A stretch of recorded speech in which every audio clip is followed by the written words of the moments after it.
I cut it off by mistake. Oops. So, anyway, I'm filming this.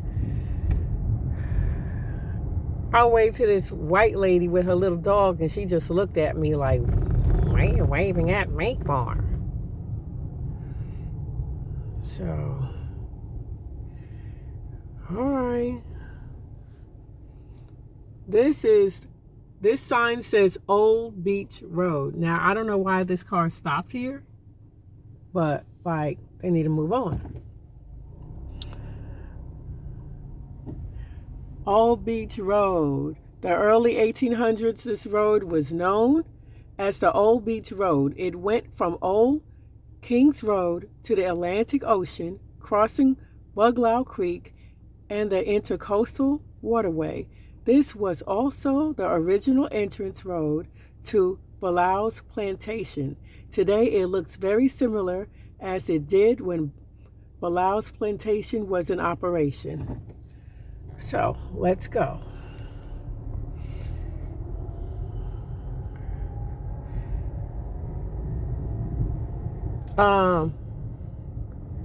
Let's make it quite clear that Africans in America had a role to play in every aspect of America, okay?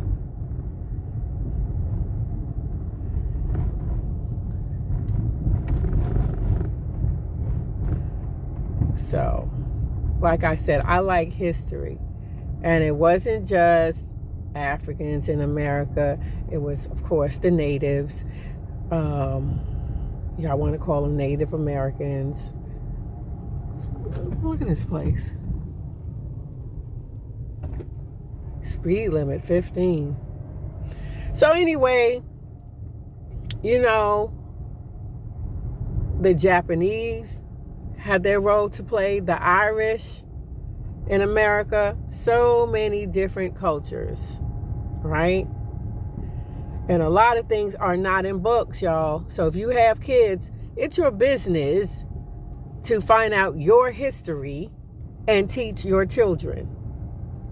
Don't expect the schools to do them. Look at this. Isn't this interesting? Very interesting.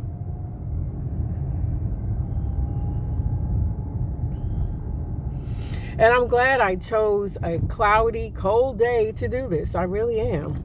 Now, this says, "Welcome to the real Florida. For your enjoyment and protection, park rules are enforced."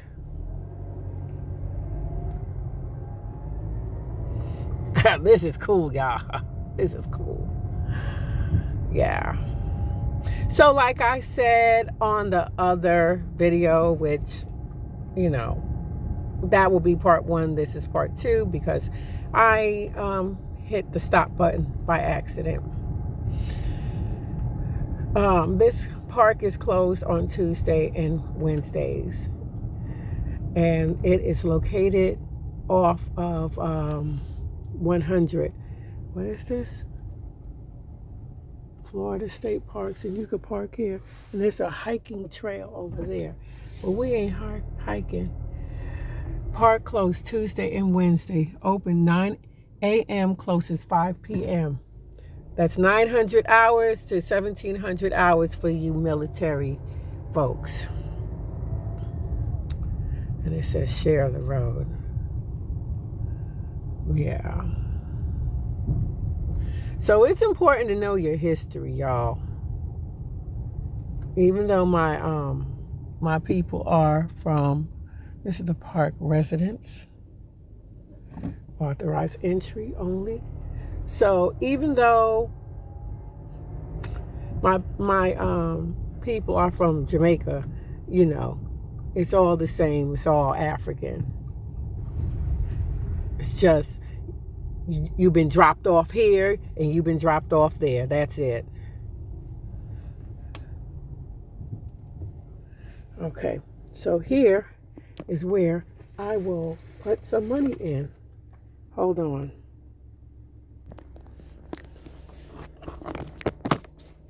So it's $4 for this park.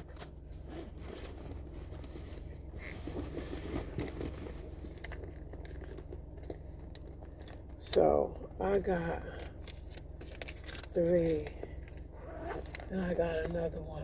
Oh, yeah, and they flying the military, the POW flag here. So I'm getting out $4 because it's $4. And I'm waiting for this chick, you know, in front of me to roll out. I don't know what she's doing, but you know, be patient. Be patient. Patience is a virtue. Hold up.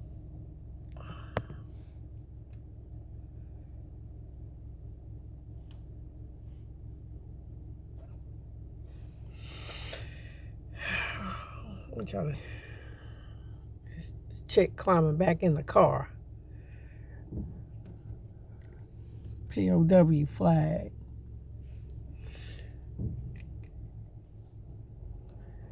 And you know what's amazing is that there's not a lot of black people that live here. Oh shit. Bicycle and walkers, $2 each. Ain't that some shit? Okay, hold on, y'all.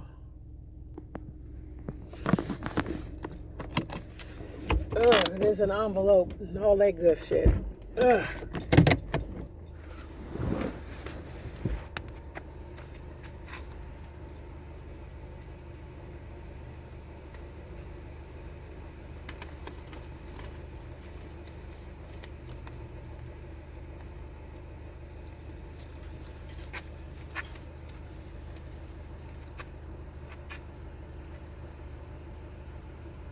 Oh, hang this tab.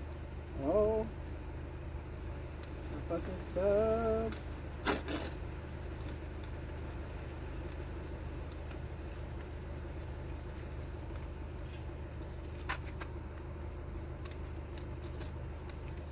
Alright.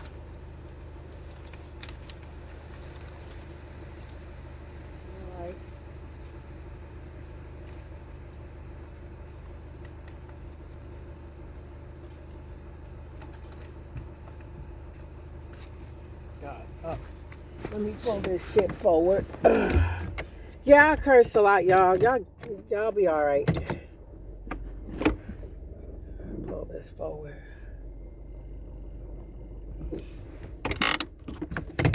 So even if you walk here, they charging you a fee. Ain't that something? Ugh.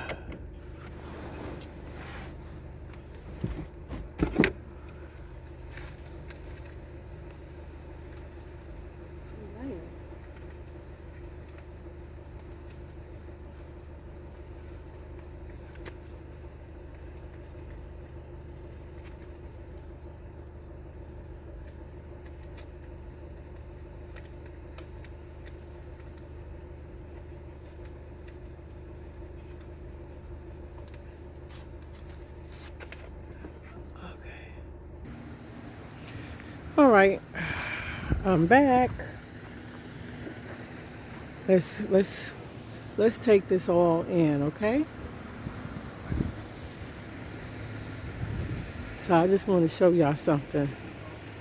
From what I see here, there's a nature trail to the sugar mill ruins and slave quarters site. There's also, you could drive there, okay? So we're gonna walk there later on.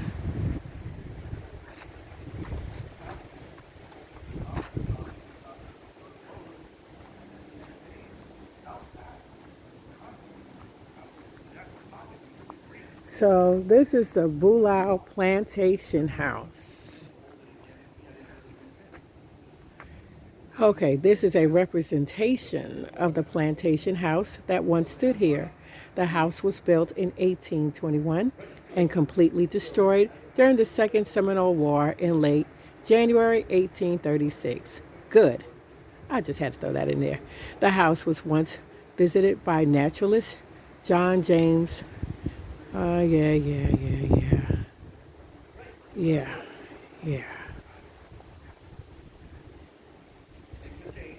Oh.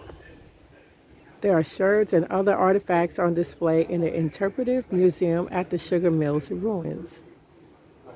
You are expected to assist the park manager in ensuring projects are completed properly and that the park is safe for use. So, let's walk.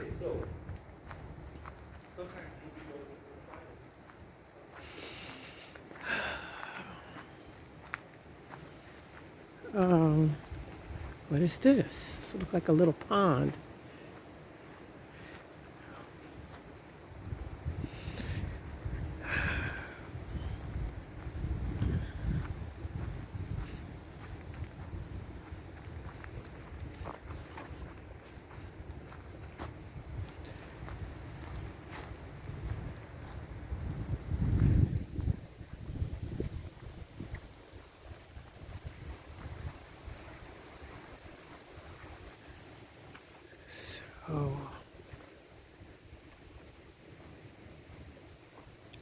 So I came through that away, right?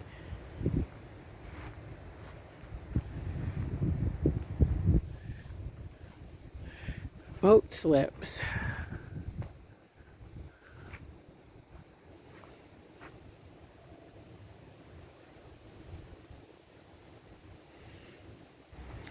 Check this out. Hogshead is a cask that held 64 gallons. Hogsheads were used to store and ship sugar and molasses. Slaves used wagons to move the hogsheads to the boat slips from the mill. Yeah.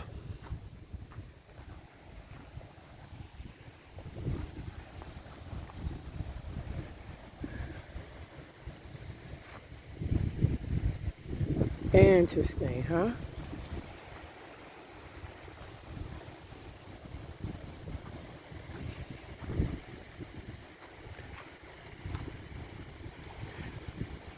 Please leave dock clean for others to enjoy. Buffalo. Bulow Creek Canal Trail. Yeah.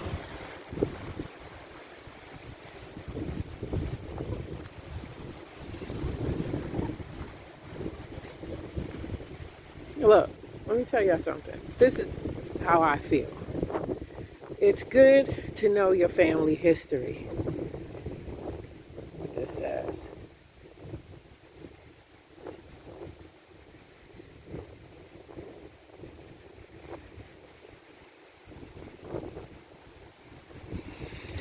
It's good to know your history, but I firmly believe, especially for black folks, if we continue to dwell in it, it causes health problems for us.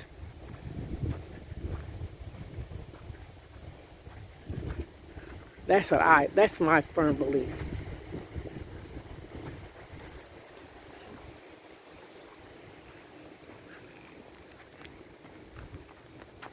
You know.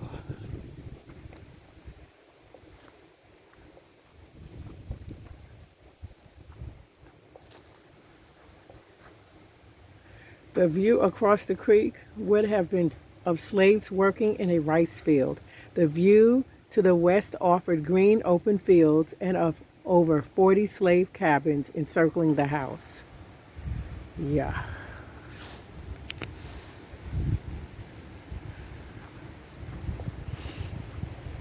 So those were rice fields, man.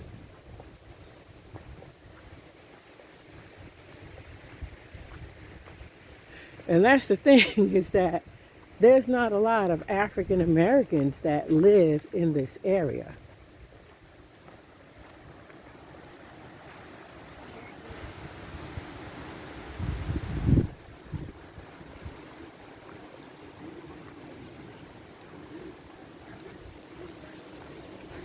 So let's go inside here.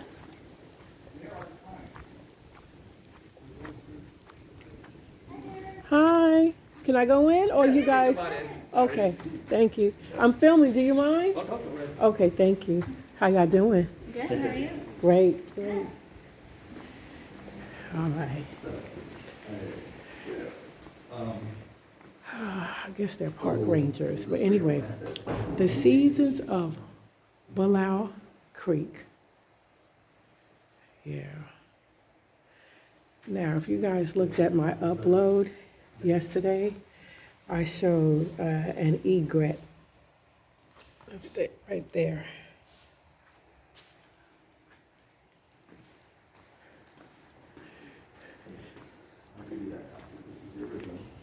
Can I interrupt you? Can I ask you a question? So I could go by foot to the cabins? Or you can drive. Well, so as far as the cabin sites, you're not going to see much on that trail. It'd actually be better if you walk over here on the short little trail. So they were mostly wood like the main house. So when the Seminoles burned the plantation, all that's left is a little bit of the foundation. We did a dig with one of the universities of Florida over here, so you'll see the foundation. Plus Okay, where do I walk?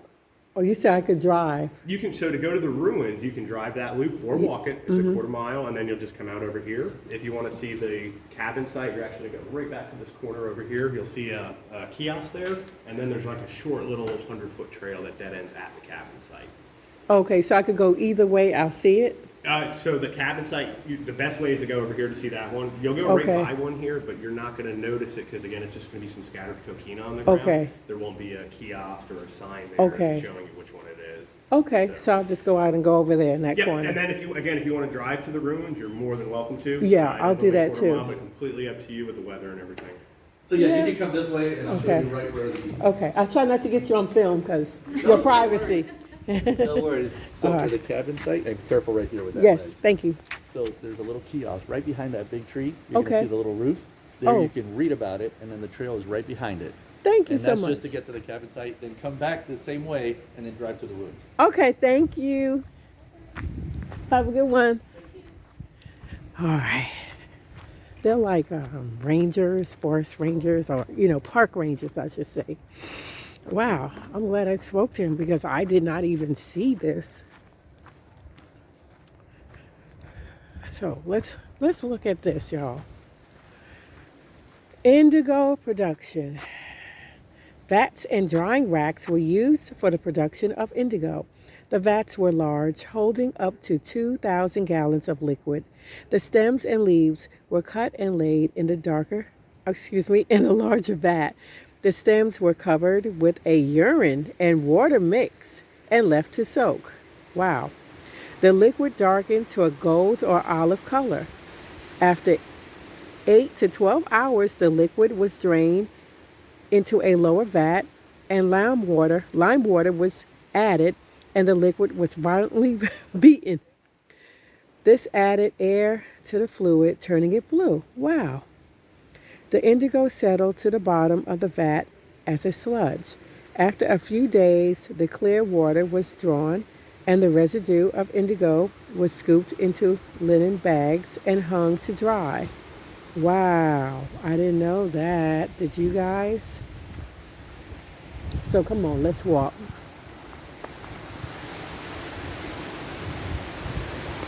I want y'all to take a look around. I bet you these palms are new, but the trees, they've seen a lot. They've seen a lot.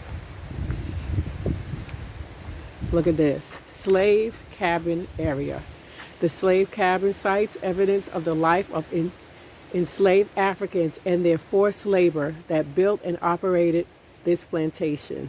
The 40 cabins were home to 197 men, women, and children, according to the 1830 U.S. Census.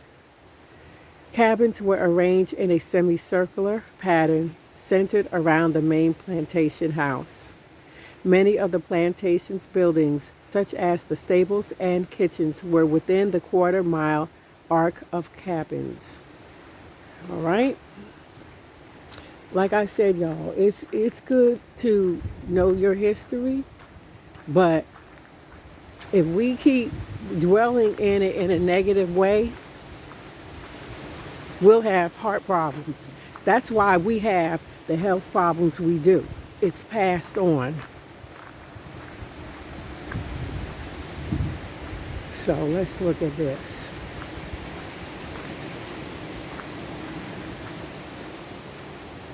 So of course, it's made of wood, like you said. So it does not exist, right? It's gone. They burned that shit down. Thank you, natives.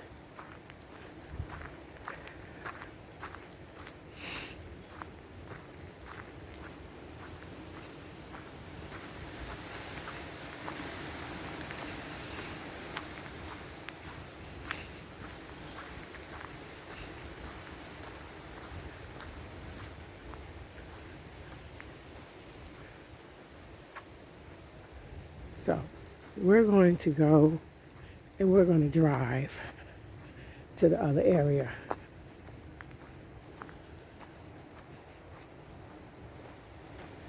Yeah, you know, if these trees could talk, right?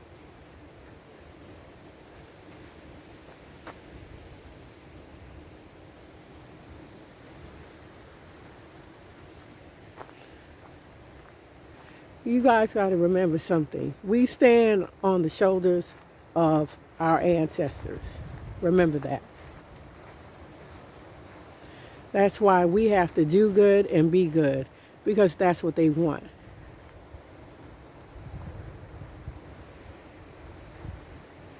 Do you think our ancestors, after what they've been through, want us killing each other?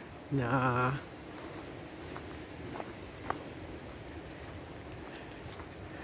So, I'll tell you what I'm going to do. We're going to walk. Let's go down here. Nature Trail to Sugar Mill Ruins and Slave Quarter Site.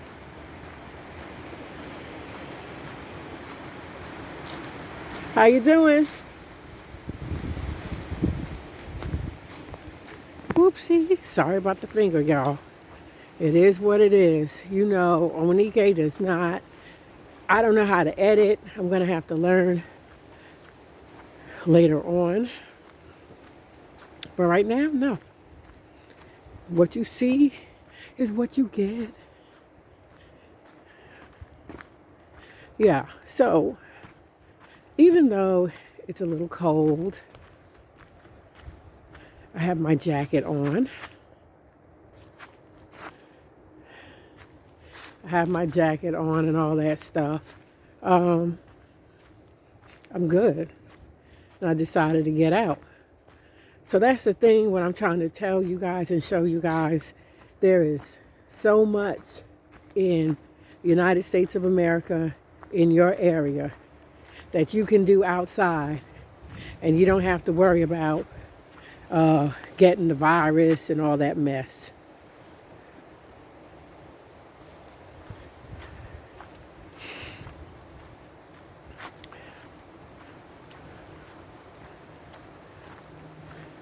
You know, it just came across my mind.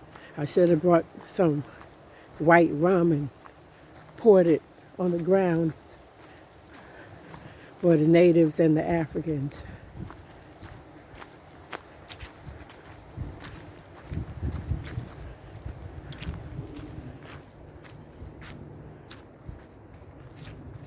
Can you imagine? Can you imagine?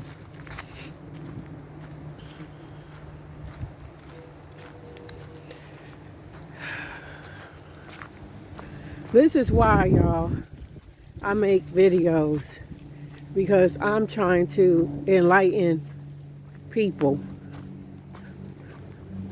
on living your best life.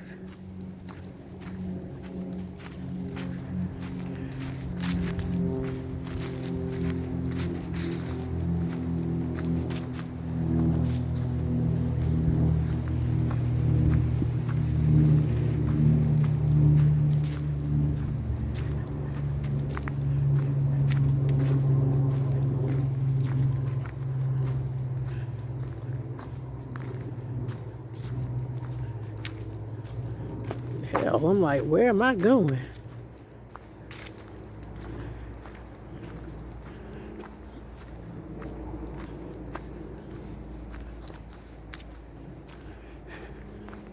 You know, I can envision some teenagers out here partying.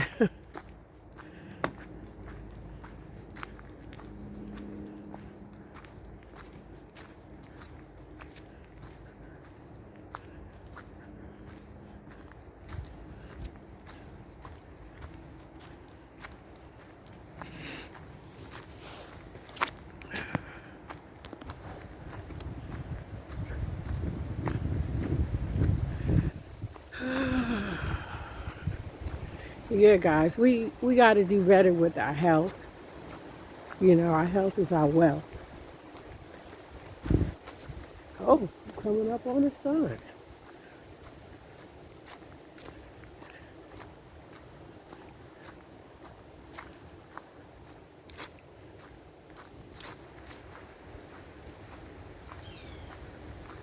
Shaped by fire, yeah.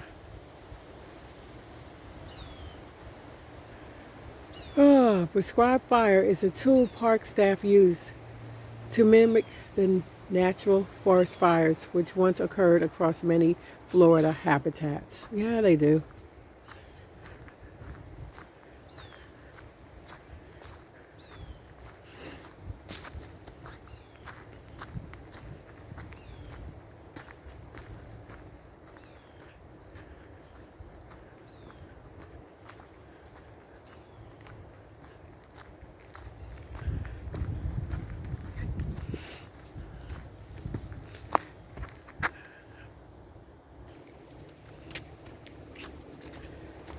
Still walking, I'm still walking. And I see there's cars up there.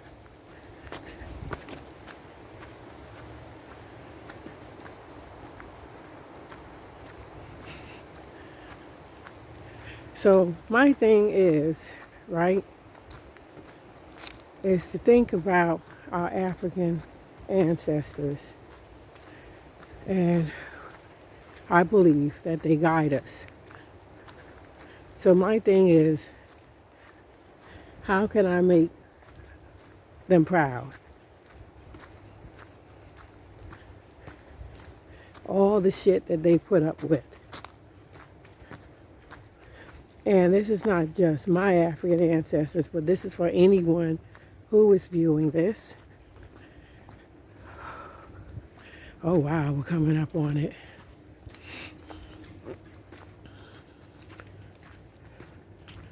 Yeah, so I could have drove here, but you know what? No. See, nature trail. Let me see this sign.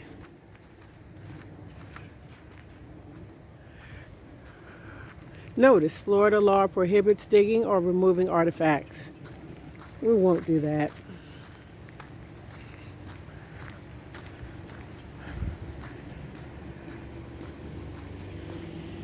Oh, wow.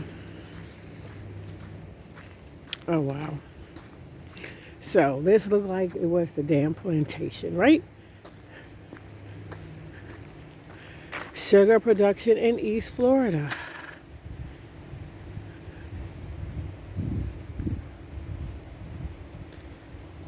Yes, the Seminole Indians, the natives, burned the plantation. Yes.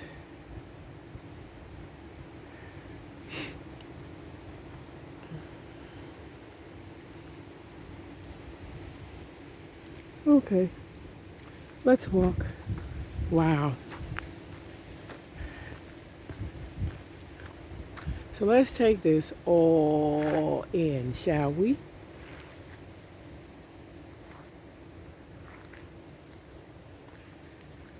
Let's take this all in. So this was a sugar mill plantation.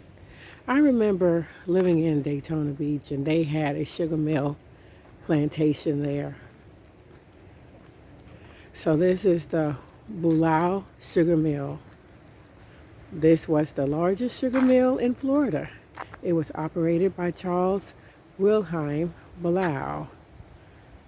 It burned by the Seminoles in 1836. So look at this.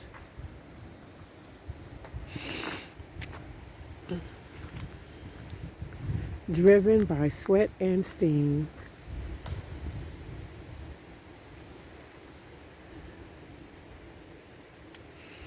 Slaves at work harvesting sugar cane. So this was a well. This well supplied water for the boiler that produced steam to operate the mill's cane crushing machinery. Right?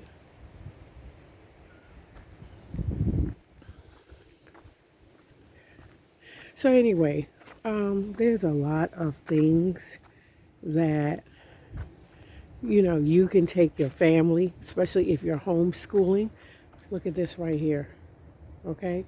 They probably put coal and started fires down there. But this is something, what this says? I don't know what that says.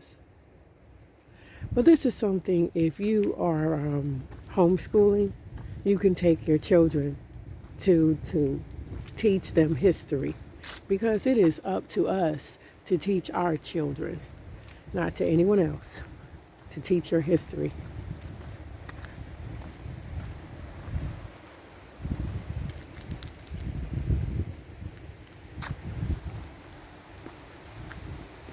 So let's come over here. Boiler and machinery.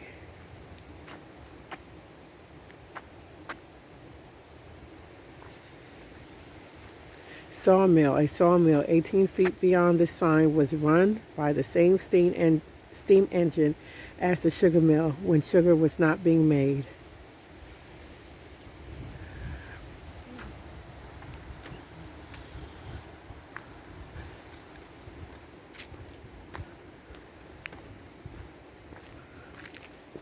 Well, exact use unknown.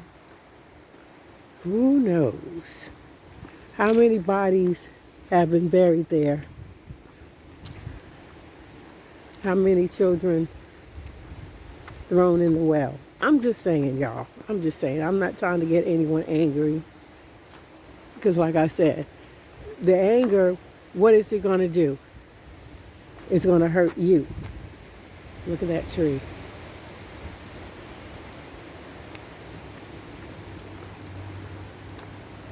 Look at this.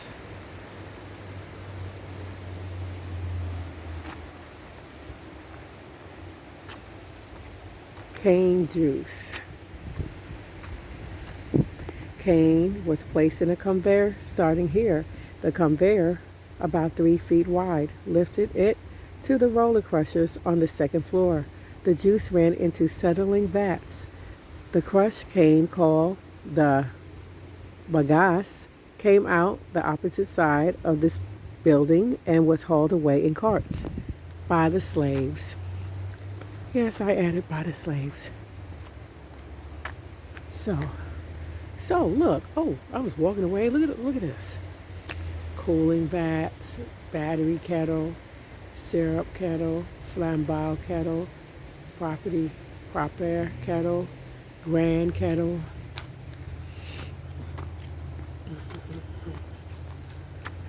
So,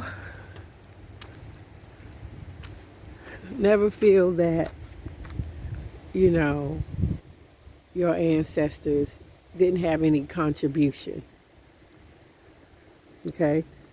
Now look at this, riding the Jamaica train. Okay? So that's what I'm trying to say. The people, the West Indians, are Africans. They're all enslaved. All they did was drop them off there, and they dropped them off here. There's no, difference. So, we need to stop thinking that one is better than the other. It's just different culture. But we have the same root. Yeah. During sugar making season, everyone worked around the clock to make sure the job was done right.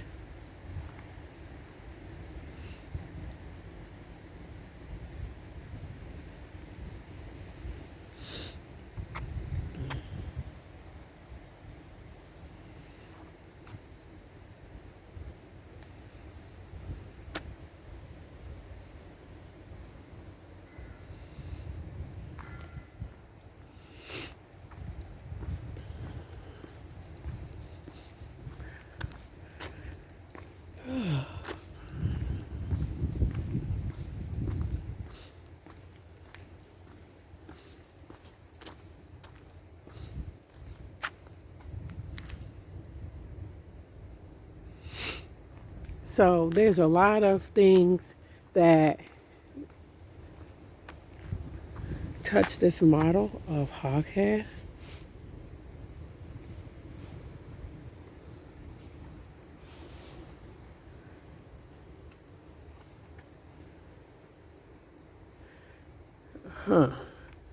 They used to hold sugar about up to 1,000 pounds.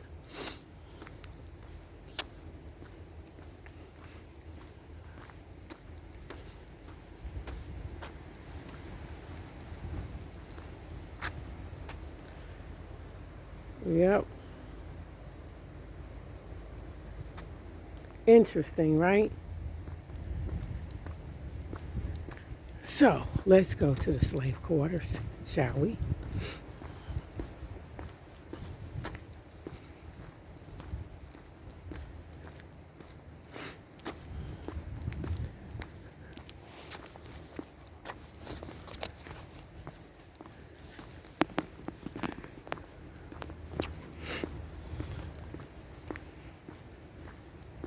Oh, interesting.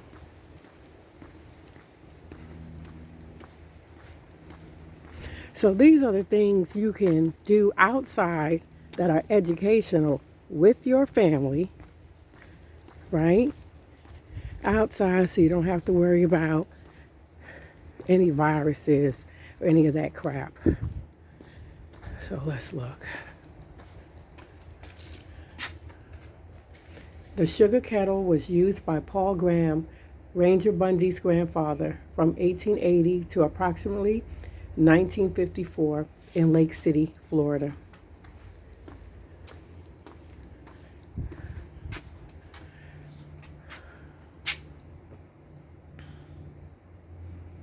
Yeah, man. A plantation was a self-sufficient community. Yeah, sure it was.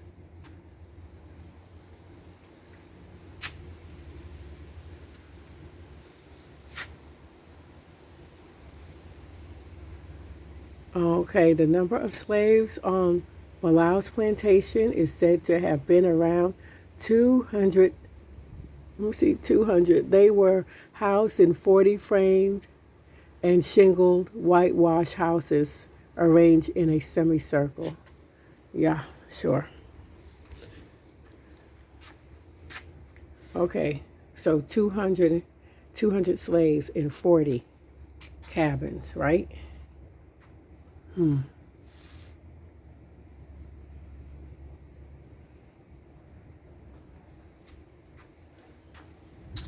show you out here. So this is interesting how they have everything inside and we can't go inside. We look from the outside. The sugarcane grinder and sugar kettle were used by Ranger Bundy's grandfather. Yeah, sure.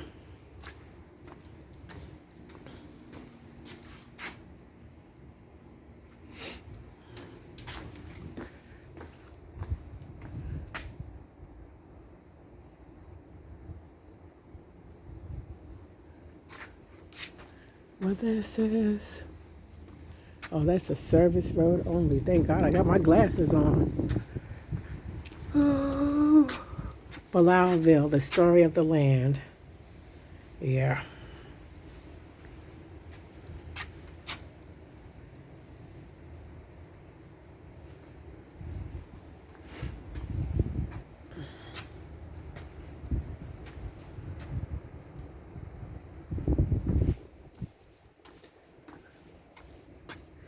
But this is the thing, y'all. The history of Africans did not begin with slavery, okay? I want y'all to know that. If you don't know, now you know, now you know. You know. But I wanted to come out here. I thought it was very important for me to come out here. And I hope that you've all enjoyed doing this because we stand on the shoulders of our ancestors. So act accordingly. This is Omonike, Efunyale. Trying to let y'all know you need to be safe, sane, and healthy. And knowing your past will help you do that. Because those who forget their past is doomed to repeat it. Peace.